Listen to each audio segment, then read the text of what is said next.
All right, it is 8:01, so I think we're going to go ahead and get started. Welcome, everyone.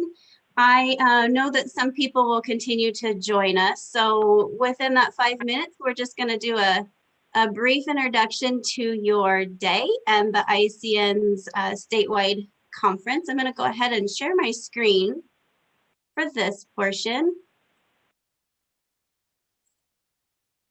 And we're going to go over just a few things. So today's conference is called Passion and Purpose. What sparks your passion and purpose as an educator? Hopefully everyone was able to sign up for 4 different sessions today. And in that, you know that your passion and purpose probably spoke through one of those titles. So just a little bit of housekeeping for today. Please just remember to mute your microphone when you're not speaking.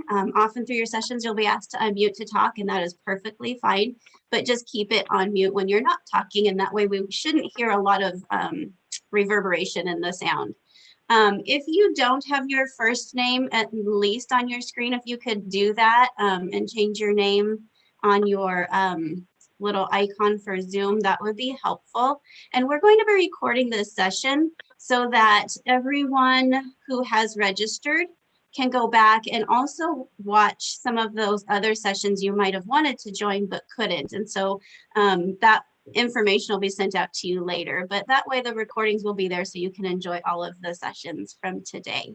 You might also want to have a piece of paper or pencil, someplace just to create if there is not a digital notebook or something given to your session.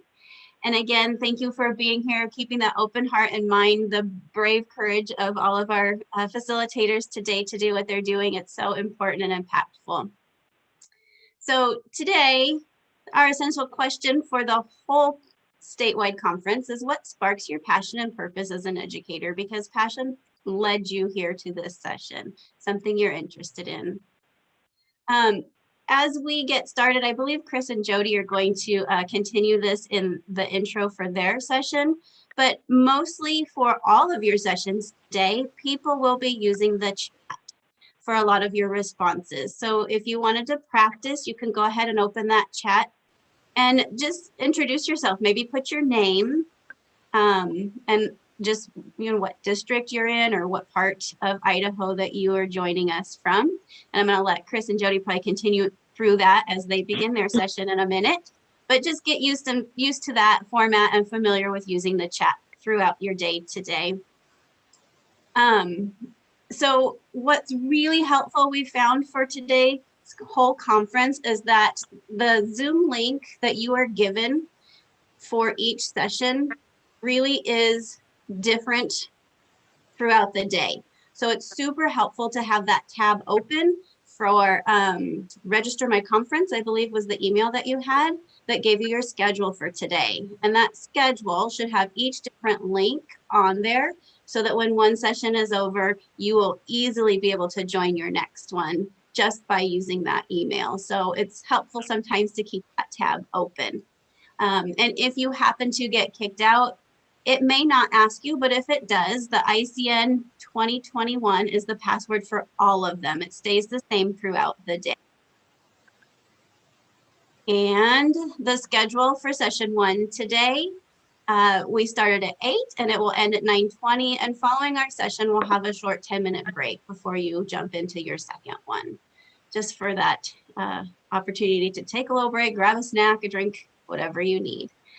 So also when you go through your sessions, these are the coaching network coaches. You're going to see our faces throughout the day with different sessions. Some are presenters today and some are just helping to support our facilitator, that tech piece, which is what I'm doing. I'm Christy Laurie. I am the K3 coaching network coach up in Region 1, way North Idaho for those of you that are way down south.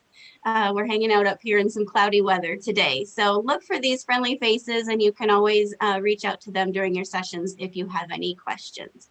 So I'm going to go ahead and stop screen sharing for now. And I'm going to go ahead and introduce our presenters for today. We have Jodi Vershum. and Chris Cahoon, and they are going to present to you Be a Lesson Designer, Not an Assigner. I'll turn it over to you all. Good morning. All right, thank you. I'm Jodi Vershum. I teach advanced learning in Coeur d'Alene, Idaho, and work with Chris. Yeah, and I'm Chris Cahoon, and I currently am a Title I teacher. I've taught in the Coeur d'Alene district for 20 years, so I've taught kindergarten, second grade, third grade, fourth grade. I taught one semester of seventh grade ELA. That's a long story. But anyway, we're just happy to see so many people from all over and different grade levels. It's exciting to see this. So thanks for joining us. You had lots of choices. So Yeah. Okay, so I am going to, what we thought, the best way to learn something is to experience it yourself. So we're going to walk you through using a HyperDoc yourself. So we're going to teach you about HyperDocs through having you use one. So I am going to share a link to the HyperDoc in the chat. And if you would click on that and open it, that would be awesome.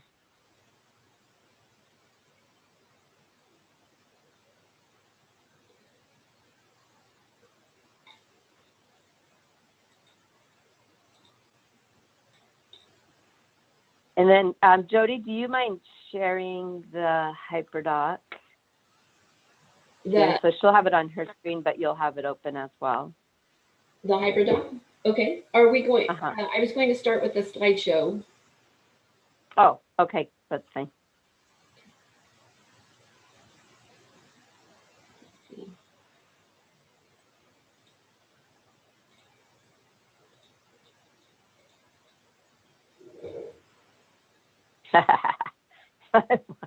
Sorry, I love that quote. I might try that. Can you see Jodi's screen? You all see my screen? Yeah, okay, great. So our objectives today are to learn how to use HyperDocs to create student agency and to give student voices and choices.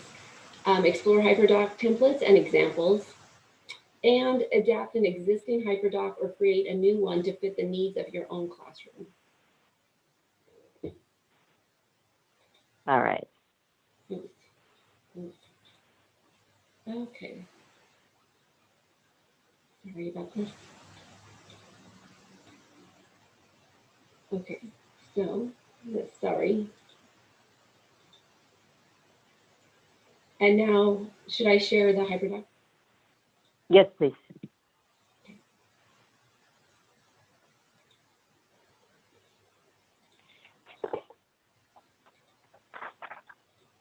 So whatever format you use to share, like if it's Google Classroom, or our district just purchased Schoology, so that's how we put things out to students. So you would share the link to the HyperDoc, and we're not having you make a copy because we're not having you interact with this one. We're having you go to other places. But if you want kids to interact directly on the HyperDoc, you'll want them to make a copy. And so that would be the first thing they would do, is make a copy. Mm-hmm. And then you, one of the things that we added was the success criterion. So you see that below the title of the HyperDoc. We added that because we thought when we work with kids, we want them to know this is what it's going to take for you to be successful. And we want them to be able to check back on that, because most of the HyperDocs I've found doesn't include that section, but I really like to do that with kids. So, I mean, that's up to you if you want to do that or not. And can you scroll down? So on this first section, it starts with an explore section, and we just have a guiding question there. How can HyperDocs transform your classroom? And so as you work through, and as students work through the HyperDoc, you'll read the question or whatever the topic is, and then you'll go to the task, and the students will complete the task. So I'm going to turn it back over to, oh, actually, no, sorry. I'm going to keep going. Sorry, we got a little out of order here. Okay, so your first task. So if you look at that, how can HyperDocs transform your classroom? You're going to choose one or more articles that appeal to you. And depending on the grade level, I noticed that most of you are higher level. Kids can read this for themselves and follow the directions. But with younger kids, you really want to scaffold this. So maybe starting with something very simple, teaching them how to click on links and things that they might not know. But for you, your task will be to read it, pick articles and read them. We're going to give you 10 minutes, so read as much as you can. You can jot down any notes or important information to remember. And then we're going to have a conversation through Padlet. So it's like a chalk talk where you don't talk out loud, but you have a conversation through writing down your thoughts. So the links are all there for your articles. And one thing I just want to point out, you'll see the teacher hat tip, that this is a way for students to collaborate digitally. So if you're not in the classroom where everything is online, they can still talk to each other digitally. And it feels kind of strange because this takes you from sage on the stage to facilitator. So the first time you do it, the work is up front. So you do a lot of work to prepare it, but then the kids take over and it feels like you're teaching yourself. And it should feel like that because the kids, the deeper they can go and the more they can explore on their own and discover things on their own, the deeper they learn it. So that's kind of how we set this up. So you'll be making discoveries on your own. So we're going to give you 10 minutes to do that. And we'll be just here. So if you have questions or anything, just unmute and ask and we'll just be waiting. Oh, okay. So I see a really good question. Do you use one hyperdoc per unit or different ones for each lesson? It depends. Like I like to do it per topic. So it just depends. Like I do I have a growth mindset one. And so it's all in that one where they do a lot of different things. So it's different lessons about growth mindset and like they might take a survey. So it really just depends on what your needs are. If you have a really long unit, I would probably break it up into like modules. So this hyperdoc's for module 1 and this one's for module 2. So thank you. That's a great question. Okay, are we ready to read? How do you create a hyperdoc? Oh, okay. We're going to talk about that, where you get the hyperdocs and how you create one a little bit later. So we will get to that. Thank you for your questions. Okay, so 10 minutes, and I'm actually going to set my timer so I don't waste any of our time. So go ahead and click through those articles and choose one that appeals to you. And if you have time, read more than one. Don't go on to the Padlet yet, though.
Okay, so there's about 4 minutes left. Do you still need more time? Can you give me a thumbs up or down? Can you hear me? Okay. Okay. All right, we'll let you have the rest of the time.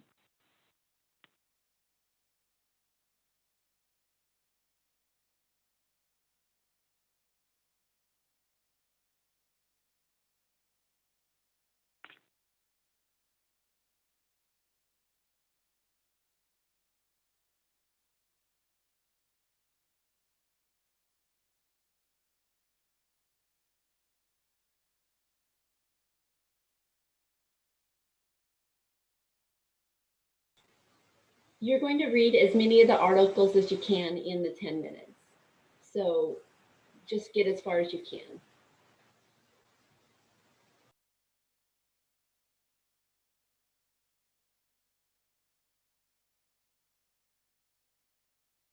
Yeah, so right now you're just reading articles, and then we'll talk about what's next.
Okay, so about a minute left if you'll finish up whatever you're reading.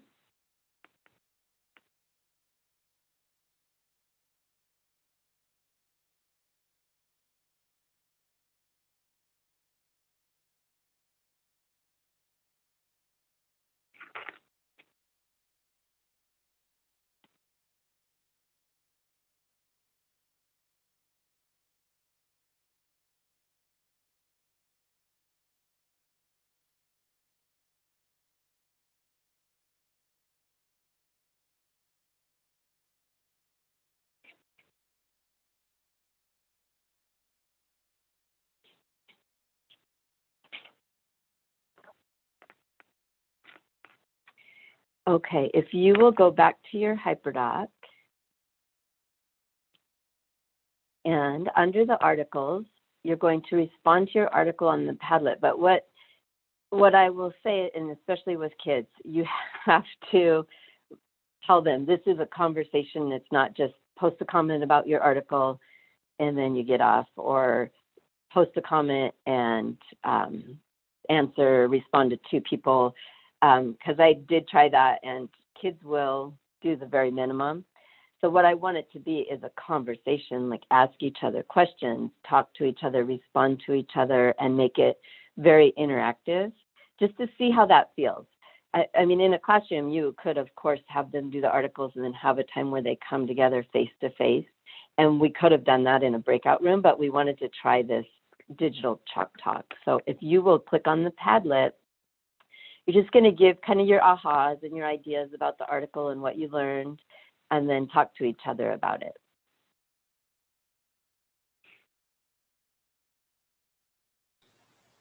If this is what it looks like, and if you look in the bottom right-hand corner, there's a plus sign, and that's where you would click to add comments. And then if you want to add comments to other people's, you would go to underneath theirs and add comments.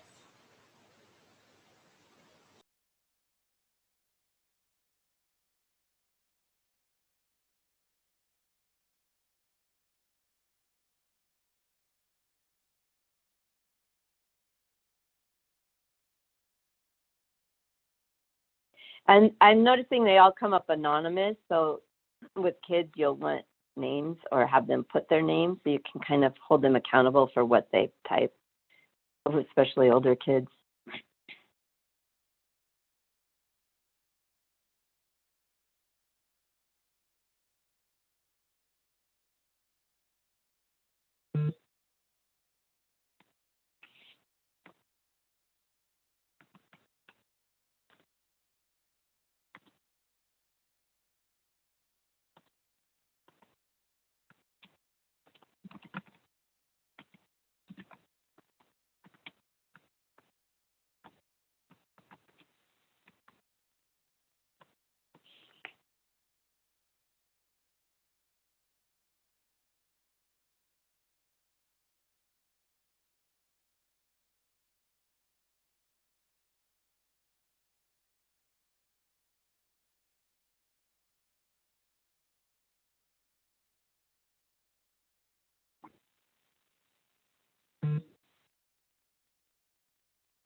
Just a reminder, once you've put your own comment, to be talking back and forth to each other.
Okay. How are we feeling? Do you feel good or do you need more time? Are we allowed to Thumbs up if you unmute? want more. Oh, I'm sorry, I do have a question Oh. about that because as I'm trying to read things, it updates and everything moves and I can't find what I was reading. Is there any workaround for that? Or something? You could. So when you design your Padlet, you can pick different things. So you could do a grid where they stay in place. I thought with the columns they would stay in place, but I'm seeing that they do move. So yeah, you just kind of have to play around with some of the formats.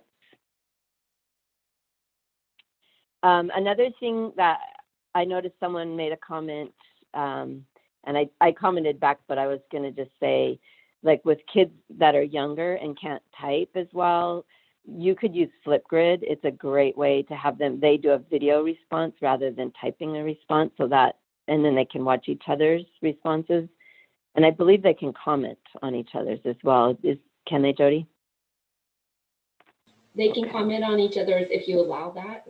Some people let that happen. You can modify it how you want. And this could be a conversation you have in class also. It doesn't have to be on technology, but it works effectively if you're in a technology situation like we are. Mm-hmm.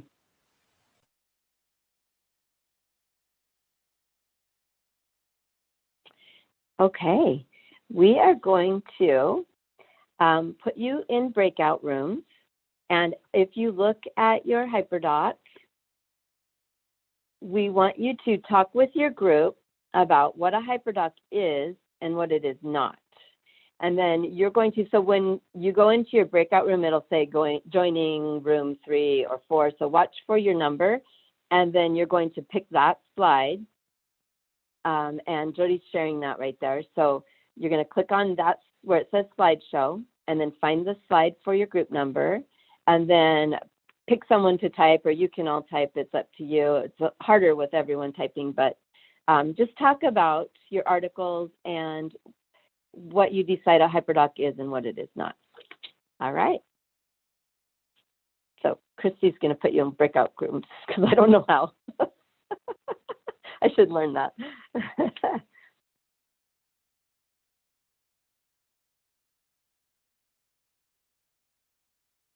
And you'll have 5 minutes.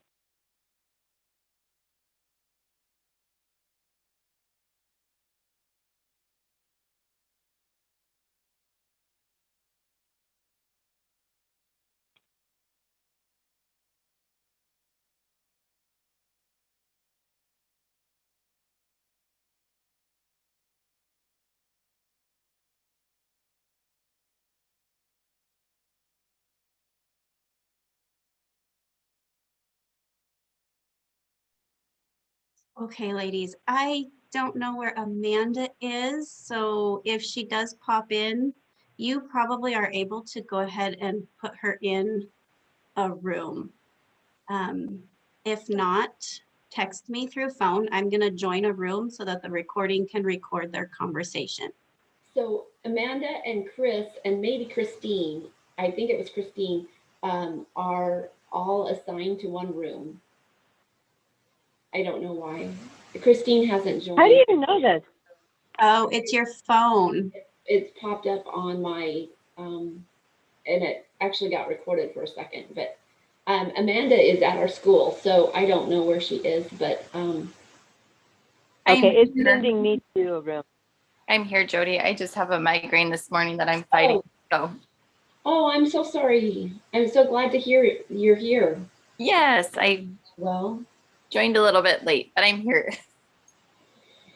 Oh, that's awesome. Sorry but I seem to be in a room by myself. So you can get out of that room. You don't have to join. You can choose not to join, Chris. Okay. But if you all are doing well, I'm going to go ahead and join in a room. Is that okay? No. Oh, yeah. Christine, yep. How do we put Christine? Oh, that's Chris's phone. It says so. That's me. Yeah. Okay. So how do we put and Amanda? So Amanda doesn't have a group. I don't know. She's not. I think she's not joining. Oh, you don't want to join? No, she's here. Okay, she just talked. Okay, that makes sense. I get it. Sorry. She's going to be in the main Okay. room with you all. Okay, that's wonderful. Okay. Okay, that sounds good. All right, I'll join and we'll see you in a few. Okay. Okay. Do you mind? I was going to join one too then. Okay. Chris, I messaged you guys. I was just wondering, how do you access the HyperDoc? Oh, it is in the chat. Okay. So, And if you want, Amanda, just go ahead and once do you see it in the chat? Because I can put it again if you, no, there's a lot in there. Yeah, if you could do it again, that'd be awesome. Okay, I'll do it directly to you. Let's see. Thank you. Yeah, no problem. And then if you want to just watch the slideshow and see what people are putting. Okay. Okay, there you go. Awesome. Thank you. Yeah, no problem. I'm having to take my son to work and pick him up, and he's training. And so part of it is he doesn't get off till like 1 a.m. Oh, wow. And like, this is killing me. Yeah, that is hard. What job is he doing? He started at the bowling alley in Post Falls. So he's like, because he's only 16, he can only do certain things. So they're trying to get him trained on all the areas right away, and then he'll have like normal shifts. Oh, okay. Yeah. Wow. And is he's still in school, I assume. Yeah. Yeah. So it's like he can't sustain this for sure. Right. Yeah.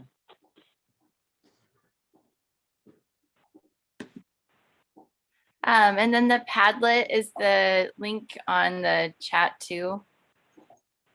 That is in the HyperDoc. So if you go Okay. to the HyperDoc, it has the articles that we had people read and then respond on the Padlet. So the articles will always be there because we've shared it with you and you can read them anytime. And then if you want to see what people put, you could go to that Padlet and read. Okay. Awesome. Thank you.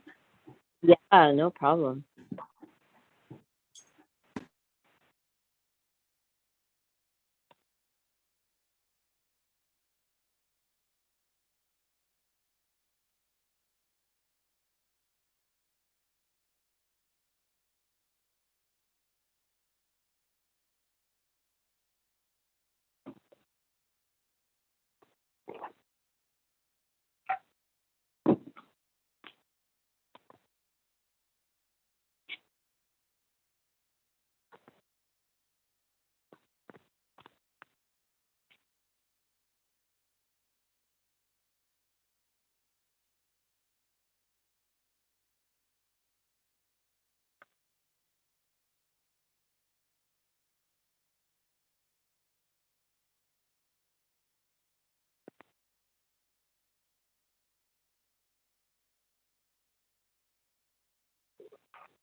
All right, looks like we have a lot of people back.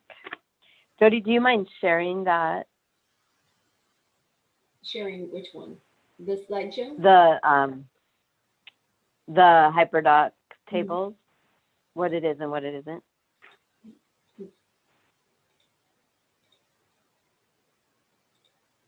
Sorry, just 1 second.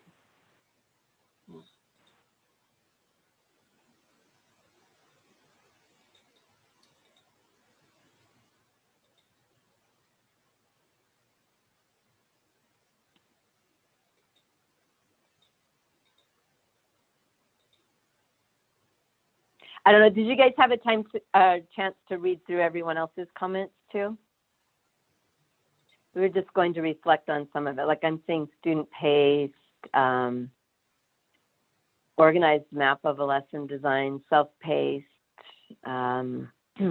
natural way for students to engage, relationship building.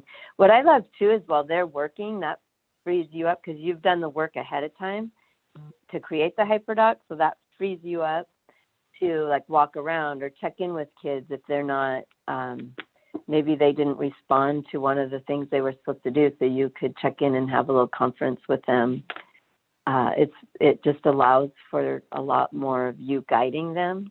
Mm-hmm. What else? Self-paced learning. I love that. And a home for all your resources. Yeah, it just, I wrote on one of the comments that I used to just list a ton of links in the Google Classroom, and it's like, okay, here's where you can go to get information. But this is just organized in such a way that they have everything they need right there, and they don't have to then scroll through Google Classroom to find those links every time they want to work. Mm-hmm.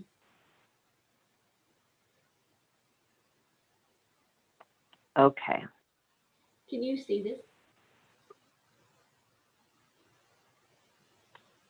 Yeah. Yep. Your screen, you mean? Mm-hmm. Yes.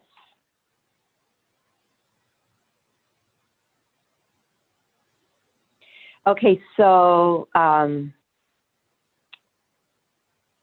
just in answer to one of the comments,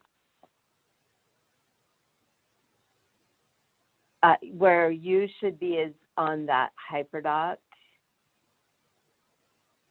and then the links are all in there. So as we go through the hyperdoc, that's where you'll just kind of follow along. And the slideshow was a link under going deeper.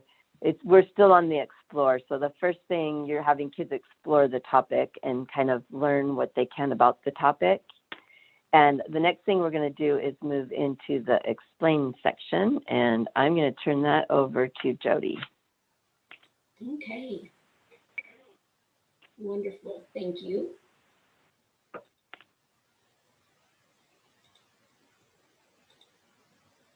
Sorry. So what we're going to do right now is we are going to have, I'm going to show you some hyperdoc examples, some things that we have done, Chris and I have done, and then we're going to send some like multiple examples of what other people have done. And I noticed that someone mentioned something about like, when would you do the direct instruction? There's a lot of options for direct instruction. So this would be a time where you could do a mini lesson where they've explored some, and then you are ready to have them launch into this.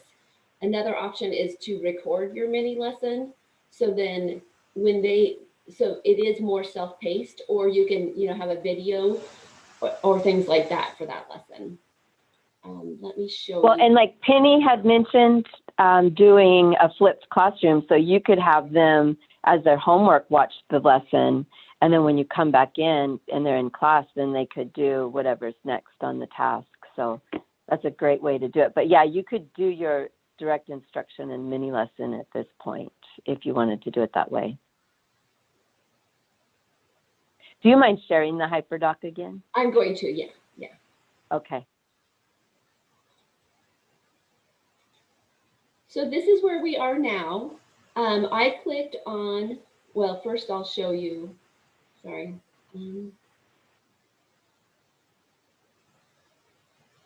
I went to the hyperdoc examples.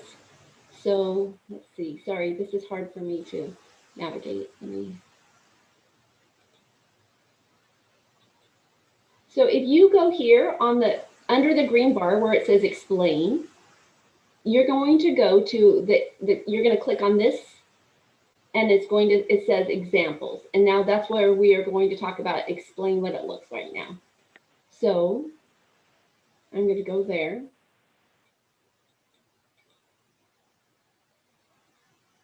So these are some hyperdocs that Chris and I did together.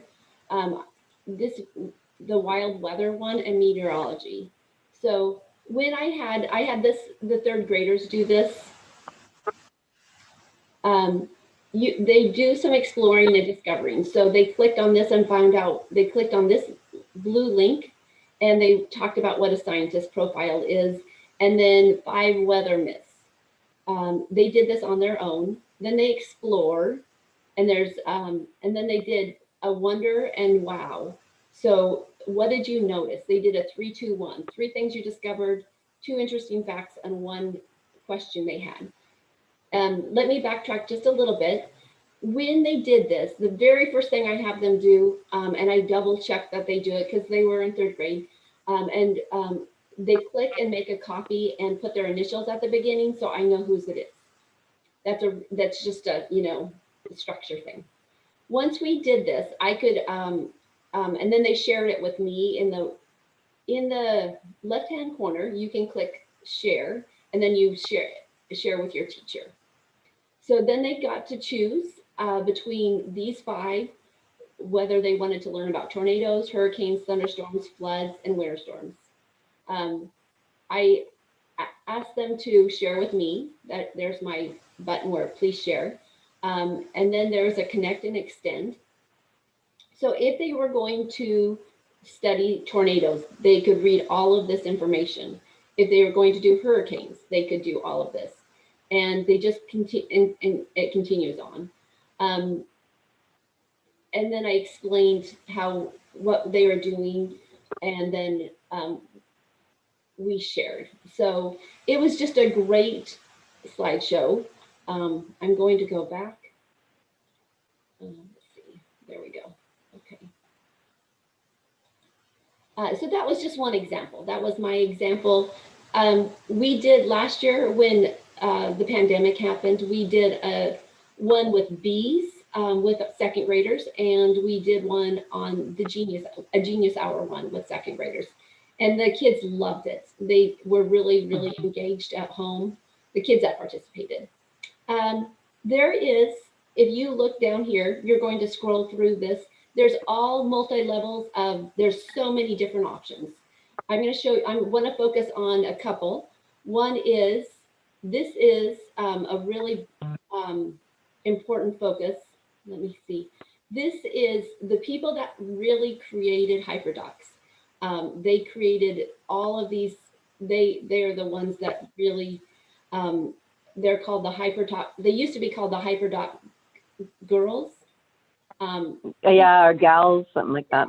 And now they're not really doing that anymore, but you have all of these options: elementary, secondary, you've got middle school, you've got read alouds, 5th grade, elementary, and you can, if you notice down here, there's 70 pages of choices. It goes on and on. And there's another, I'm sorry, can I just add, there's another page on here too that does it by topic. So if you, I'm not sure which page that is, but if you go up to find and go to templates and examples, it'll have a page and it has social studies, science, and then within that, it'll have grade levels as well. So just another way to find resources. And Jodi, there was a question in the chat. I know because you were talking, you couldn't see it. How long did it take you to make that weather HyperDoc? To be honest, I adapted it from someone else, just like we're going to encourage you to do, because why start and, you know, recreate the wheel. It took me probably, I'd work on it for a little while and then I'd go back to it. So I'd say about 5 or 6 hours. It wasn't that severe. It wasn't that much. It was, and it was a whole unit. So it was really, but I take things and I take pieces of one and I take pieces of another and I create. If you notice on the right-hand side, you can, on this HyperDoc, you can click on different things you want to, ideal grade, language, and then lesson subject. So especially since a lot of you are middle school and high school teachers, the lesson subject might be what you want to focus on. And then there's more. There's still like, here's another set of HyperDocs. These are terrific. So you can see all the different choices. And the nice thing is you just make a copy of it and then it's your own and you can adapt it any way you want. So the way you make a copy is you go to File and then you click and you hit Make a Copy. And then it will just, and then you have it. It's your own. And a lot of people that make HyperDocs are really generous and they give you all of this for free. I really haven't seen very many that you have to pay for. It's very exciting. So that's how you would keep it yourself. If you want to share something, you would click on this button. And that's how I get my students to share for me. So one thing to remember is that this is kind of a tip from experience of just like when you go on Pinterest and you go down kind of rabbit holes, HyperDocs are the same. When you just stay on your objective and stay focused, because that it can really help you. It can get really distracting. And then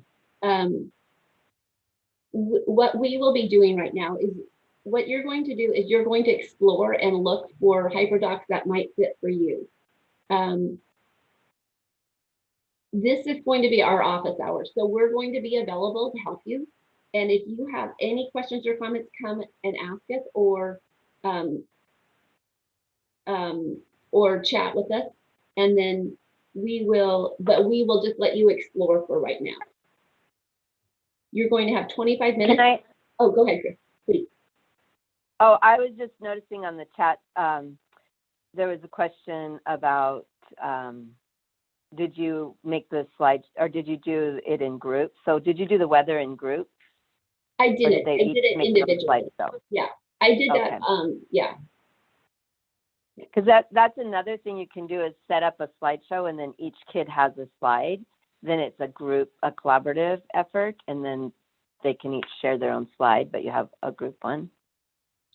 Okay, sorry. And I saw another great question. Someone asked about, is there legal rights? If you can make a copy of something, and I might be wrong about this, but I believe if they are allowing you to make a copy of something, then they are saying that you have permission to use it. So that's how that has worked in the past, as far as I know. Chris, I haven't experienced any problems with that.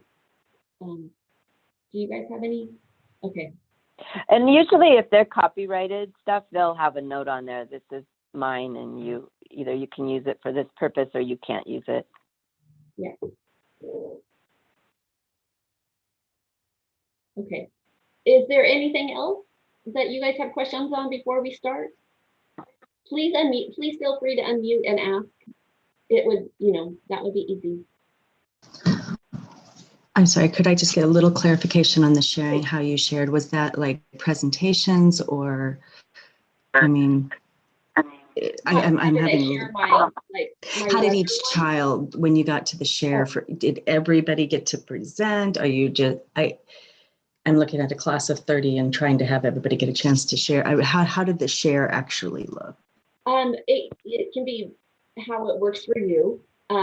When we did the B, they made videos and we put them, because we were online at the time, completely 100% online. We posted them on, with permission, we posted them on a Facebook page and we made our own classroom Facebook page and then a school Facebook page. So they got posted that way. So there's a variety of ways you can do that. So. Hey, Jodi, can you scroll down to the sharing tools? Because this is another way you could have kids. Yeah, so kids could pick from these sharing tools. This is what we did with our bees. Mm-hmm. They got to choose how they shared. And then we just created like a slideshow or a movie with all of their pieces. Mm-hmm. And then we put it on Facebook. So this was the end product. So they had done the exploring and the research, and we had done a KWL with them, an interactive KWL before they started. So this is the end product.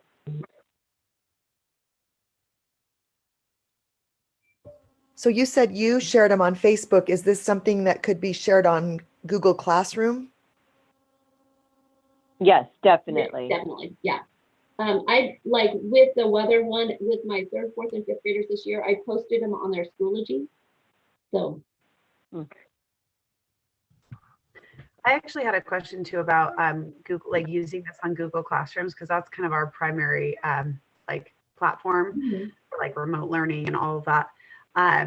So there is an option when you share, or like when you post an assignment, where it says like make a copy for each student automatically. So like would that kind of like take out that element of like having them have to make a copy then? I tried to do that. It didn't work as well for me. It's easier for me for them to make their own copy. Okay, so you would just post the assignment and then just say on the assignment itself, like. Yeah. I tried to do that where they make a copy. It didn't work, but maybe I was doing it incorrectly. So, or maybe I taught them. Right. Yeah, I would say if you can force a copy, that's probably the best way. But yeah, it depends on your technology. I think when you have Google Docs make, sorry. Penny, go ahead. No, you're good. Also, if they're not, like, we didn't have you make a copy because we're just having you view it, and all of your work is going on to different places, so you're not actually working. Whereas on Jodi's weather one, they had to type into it. So because they had to type into it, they needed to have their own copy, so they weren't typing over each other. Yeah. Does that help at all? That's great. Yeah, thank you.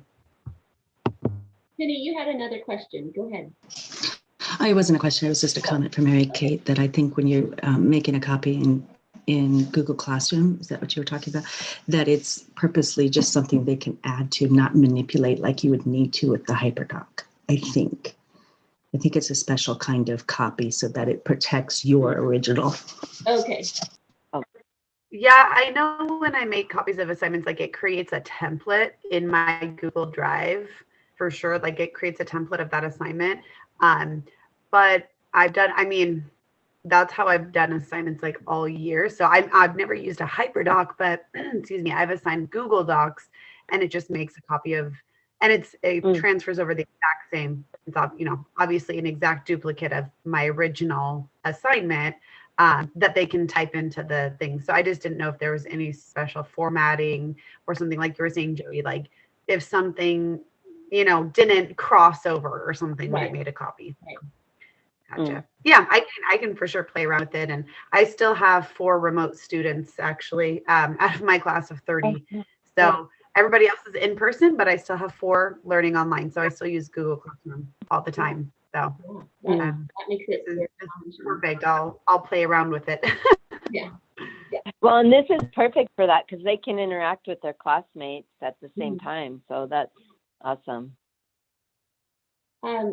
So if you have time, I noticed we're really short. I don't know where the time went, but we're really short on time.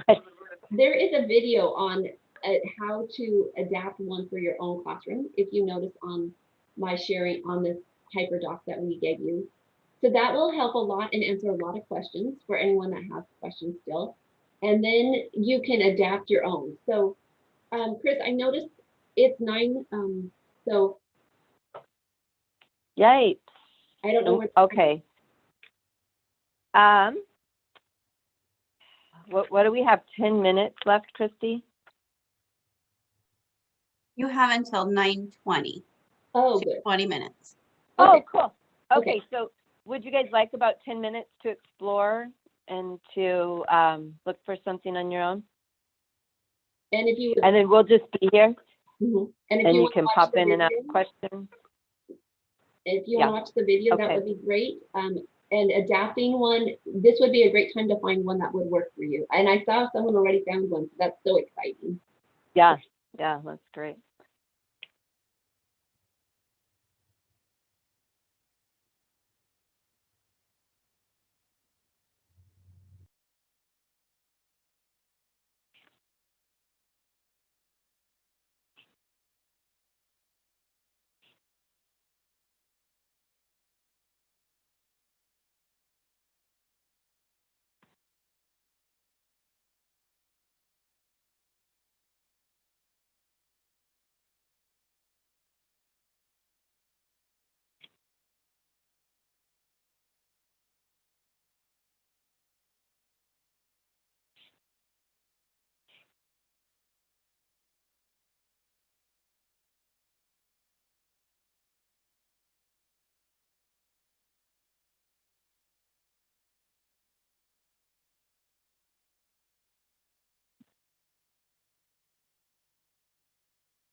I have a question.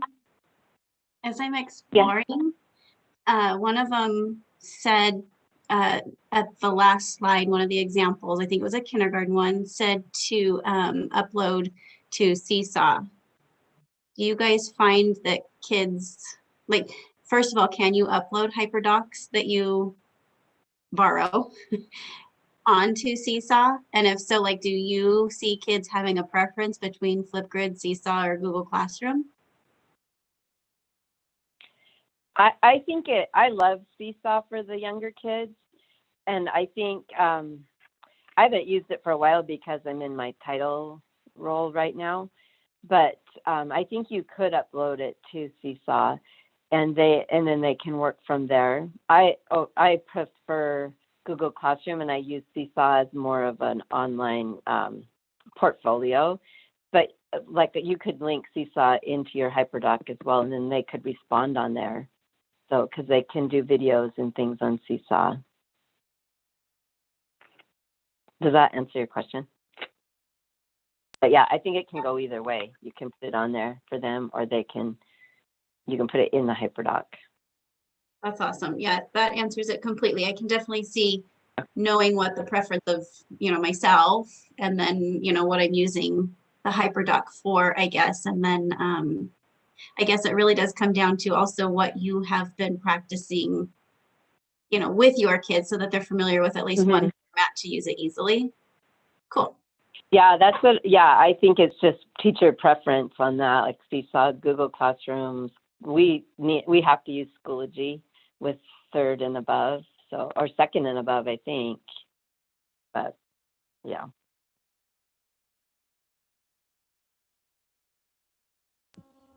So I had a question about the different platforms. Like I was looking at one of the 5th grade HyperDocs, and they had a Maps, and they had a Canva, and they had Adobe Sparks. And I think Adobe Sparks is something that you have to own. I like the variety, but is it just that I'm unfamiliar with all these platforms? Because our district uses Google. So I know about the Google platforms. I'm just not sure what my kids have access to do or what I have access to. Again, I'm not sure about those things and how complicated all of that would be. I would suggest that you take what you have, like if you're using Google stuff, I would just modify it, and like if you have the idea about maps, then you can find something that works with your district on Maps. So it's kind of like you take the idea and then find the resources that would work for your school district and that your school district allows. So. Yeah, I was going to say the same thing. I switch it out to what I'm familiar with. So if I don't know Canva, which I don't really, there's so many platforms out there, I would choose something I'm familiar with and switch it out to that. That's a great question, though. Mm-hmm.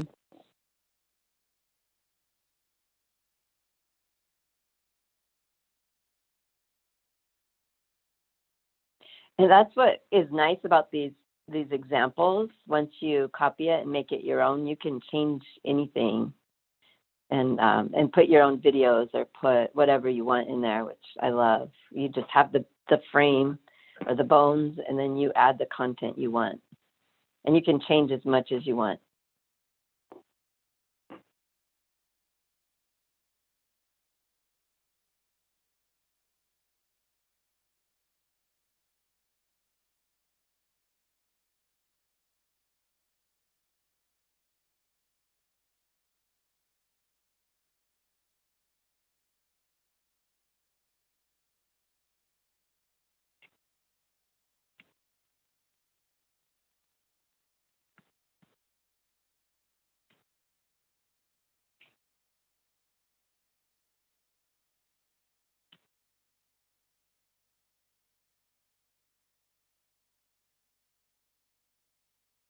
Okay, well, that was 10 minutes.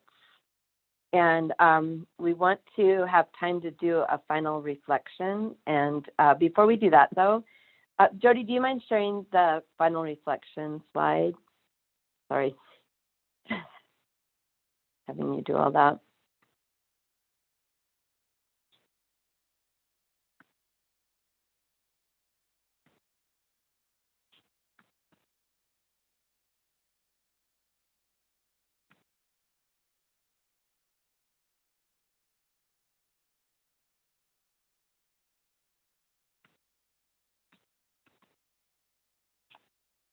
Okay, so Christy's going to put you into breakout rooms for probably, I'll say 5 minutes, but if you get done early, then just come back and we'll know that we don't need that much time. And you're just going to talk about how do you see yourself using this and what are your next steps so that you could go into the classroom and start using these right away. I just think there's power in talking to each other and getting ideas from each other. So, and then we'll see you back here in around 5 minutes. But again, just come back early if you don't need that much time.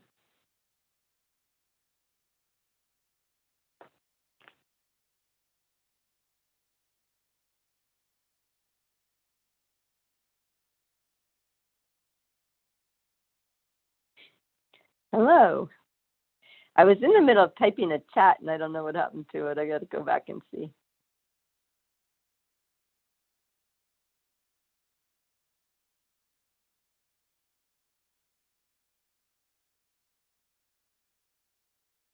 Oh, I can't hear you.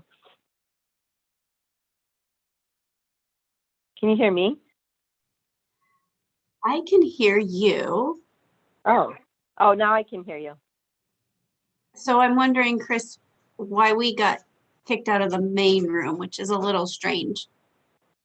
Yeah, I don't know. But everyone else joined a room, so that is a good thing. And I guess if it's recording us for a few minutes, that's okay too.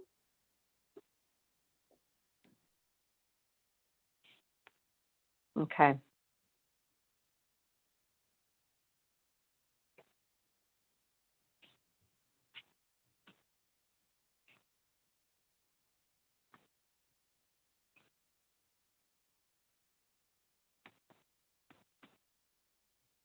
And I could hit pause. I'm just a little hesitant too, just in case. I don't Okay. want to. Yeah, I don't want to shift everything and kind of make it wonky again. So. Yeah, that's okay. Okay. Chris, I do have a question on the HyperDoc that teachers give teachers website. They have like some of the HyperDocs that like you can't even see them. Is it because they like took them off, or I mean, it has a title and you click on it, but then I was like worried to download it because it has like a sad face on my Mac. Oh, yeah, it's possible that they've been taken off because some of those are older. So yeah, it's possible that it's not there anymore. Yeah, I wonder if you could make a copy or I don't know. I thought I'll try it at school. I'll try it at school so it doesn't damage my computer. Yeah, good idea. Yeah. There was something else I was going to say about that, but I can't remember now. Okay, I'll have to try it. Thank you. Yeah, sure. I'm wondering also if it's from a Mac or not, if it has something to do with formatting, maybe. I don't know. Good. Yeah. Yeah, that's a People are possibility. probably ready to be done. I think. Okay. Yeah. Would you And like we me only to have 5 minutes, so. close all the rooms? Yeah. Well, Yeah. what- Please. You bet. Do you think that would be okay to do? I think so. I gave them an extra closing of 15 seconds, so they'll be back in 8 seconds. Okay.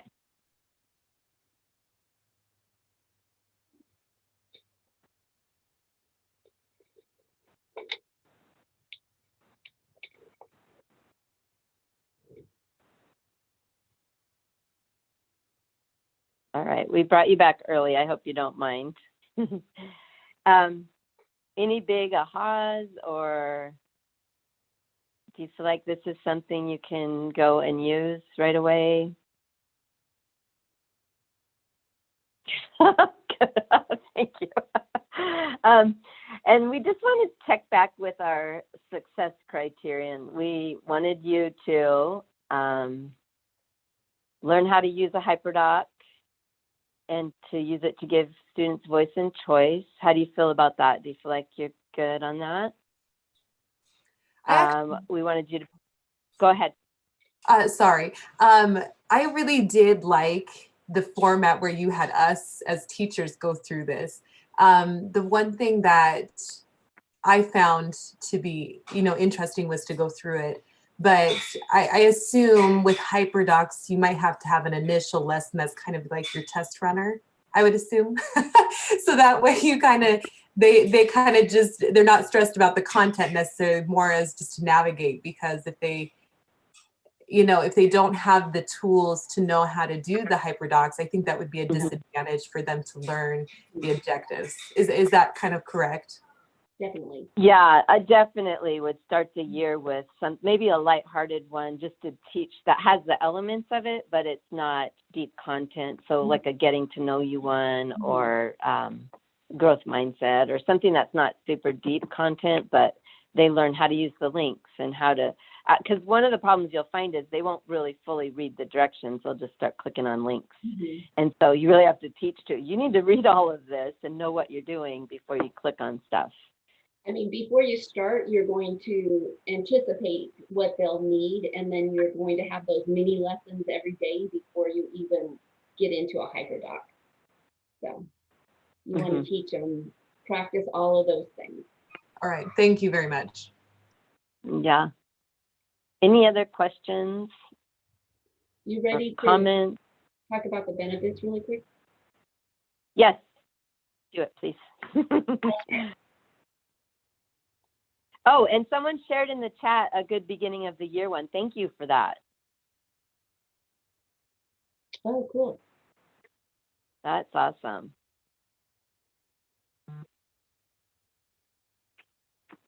So as we've talked about today, the benefits of using a hyperdoc are like the teachers are facilitators rather than the only source of information. The information is differentiated and multi-level instruction. It creates opportunities for students to collaborate, like when you guys want on Padlet, or they can create a slideshow together. I've had kids do many different things. It offers flexibility through blended learning, and there's high levels of rigor and engagement. Anything you would add to that from our participants?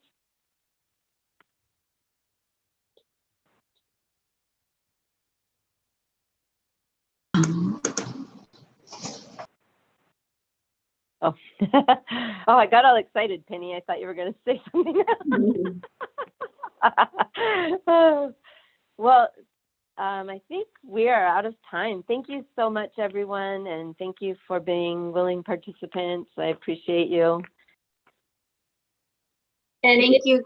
If you ever have any questions, or if we can help in any way, this is our contact information. Yep. Awesome. Thank you, Jodi and Chris, for sharing all of that really good information, and your resources were phenomenal. as well as your facilitation, and people can get a hold of you. That's perfect. Everyone that's participating, if you would like, you have a 10-minute break before your next session begins at 9:30. Remember to check that email for your schedule, and your new link will be in session 2. Enjoy the rest of your sessions. Bye. Bye. Bye.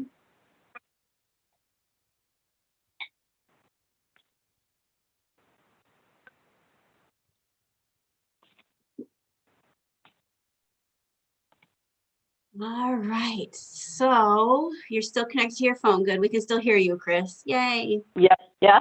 Okay, good. Hi, Kristen. And Kirsten's ready for her next one. She's the facilitator next. Right. Girls, you did an awesome job. Way to work through all those technical whatevers that were happening. Yeah, thank you. Thanks, Jodi, for sharing the screen. I'm like, Jodi, can you do that? Yeah. You think it just got a little awkward that I use HyperDocs being untechy like I am. So a couple things I figured out one thing that was happening is the bar of the Zoom was covering all my tabs, and so I couldn't figure out where all my tabs were. So that was why I was so delayed at